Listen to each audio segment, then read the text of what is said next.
Salam, üslub və loqaritmik bərabərsizliklər mövzusuna aid sual həllinə baxaq. Deməli, bərabərsizlik verilib, tam həllərinin cəmini soruşur. 5-də 1, x kvadratı minus 10. 5-də 1-in yerinə yazırıq 5 üstü mənfi 1. 5 üstü mənfi 1, qüvvətində x kvadratı minus 10 böyükdür 5 üstü 3x. Qüvvətlər vurulsa 5 üstü olacaq mənfi x kvadratı üstə gəl 10 böyükdür 5 üstü 3x. Əsaslar eynidir və əsas 1-dən böyükdür. Deməli, qüvvətlərini eyni işarə ilə bərabərsizlik şəklində həll edə bilərik. Yəni, mənfi x kvadratı plus 10 böyükdür 3x.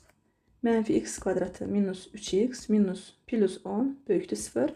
Hər tərəfi mənfiyə vursaq, x kvadratı plus 3x minus 10 kiçikdir 0. Köklər 2 və 5, cəmi mənfi 3, hasili mənfi 10 olmalıdır. Deməli, 5 mənfidir.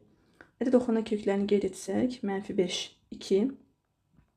Ortada 0 var. 0 yerinə qoysaq işarə mənfi, kənarlarda müsbət.